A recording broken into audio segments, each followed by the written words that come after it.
तो चलिए सीधे चलते हैं महाभारत के दिल में, कुरुक्षेत्र के मैदान में। ये वो जगह है, वो पल है जहां एक महान योद्धा और एक देवता के बीच हुई एक बातचीत ने इतिहास का रुख ही मोड़ दिया। आज की हमारी ये जो पड़ताल है, इसका सार बस इतना ही है। युद्ध शुरू होने से ठीक पहले एक गहरा संकट आता है, एक आध्यात्मिक बदलाव आता है, और यही वो क्षण है जो सब कुछ बदल देता है। जरा सोचिए कैसा रहा होगा वो मंजर। लाखों सैनिक जंग के लिए तैयार हैं, हवा में एक अजीब सी खामोशी है, एक तनाव है, और फिर बड़े बड़े शंखों की आवाज से पूरा आसमान गूंज उठता है। युद्ध का ऐलान हो चुका है। अब इस माहौल में महान योद्धा अर्जुन अपने सारथी कृष्ण से कहते हैं कि रथ को दोनों सेनाओं के ठीक बीच में ले चलो। उन्हें अपनी आंखों से देखना है कि आखिर उन्हें लड़ना किससे है।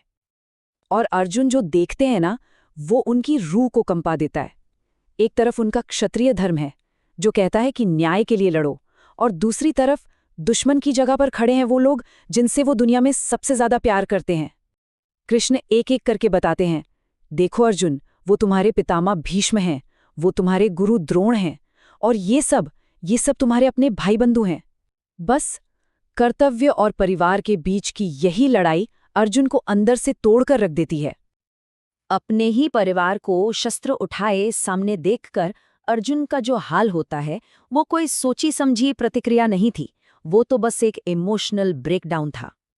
सोच कर देखिए, वो महान योद्धा जिसके नाम से दुश्मन कांपते थे, आज उसका अपना ही शरीर उसका साथ छोड़ रहा है।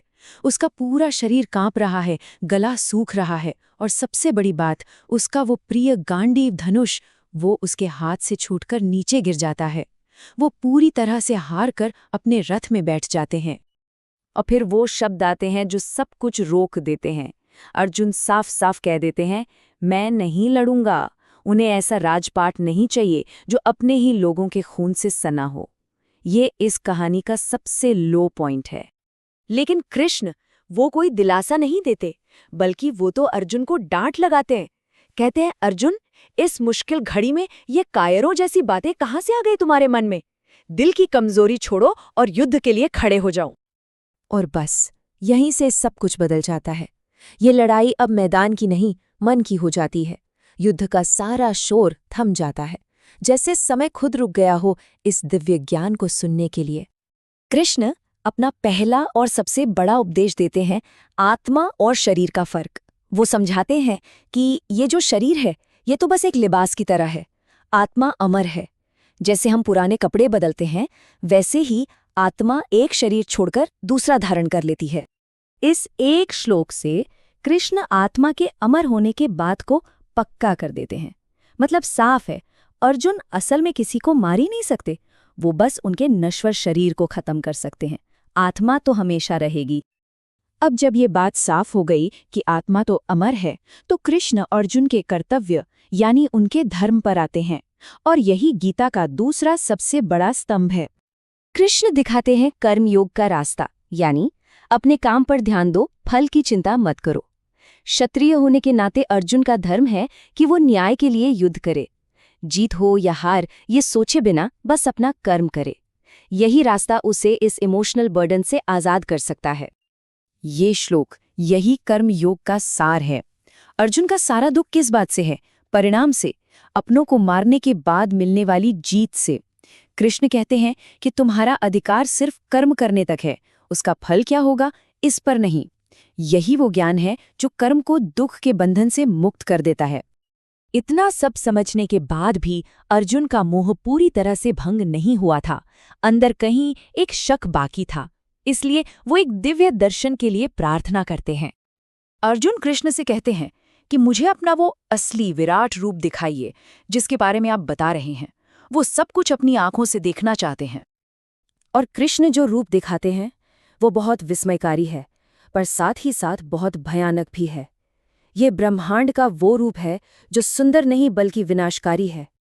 अर्जुन देखते हैं कि भीष्म, द्रोण, कर्ण, दोनों तरफ के सभी बड़े बड़े योद्धा कृष्ण के जलते हुए मुंह में समाते जा रहे हैं। राजाओं के सिर उनके दांतों के बीच कुचले जा रहे हैं। ये एक ऐसा नज़ारा है जो दिखाता है कि युद्ध का नतीजा तो पहले से ही तय हो चुका है। और फिर उस विराट रूप से आवाज आती है जो सारे सवालों का जवाब है। वो कहते हैं, मैं महाकाल हूं, मैं ही समय हूं, और इन सभी योद्धाओं की मौत तो पहले से ही तय है। अर्जुन को तो बस एक जरिया बनना है। इस विराट दर्शन का अर्जुन पर इतना गहरा असर होता है कि उनके सारे शक, सारा डर, सारा मोह, सब कुछ खत्म हो जाता है। वो पूरी तरह से बदल चुके हैं। और ये अर्जुन के अंतिम शब्द हैं। ये उनकी पूरी ट्रांसफॉर्मेशन को बयान करते हैं। वो एक टूटे हुए इंसान से एक दृढ़ योद्धा बन चुके हैं। वो अपना गांडीव उठाते हैं और युद्ध के लिए तैयार हो जाते हैं। और इसी के साथ बातचीत का समय खत्म हो जाता है। अब सिर्फ बाण बोलेंगे। अर्जुन पहला तीर चलाते हैं और महाभारत का वो महान युद्ध शुरू हो जाता है जो 18 दिनों तक चलता है। पर सवाल ये है कि क्या ये अंत एक विनाश था या एक नई शुरुआत?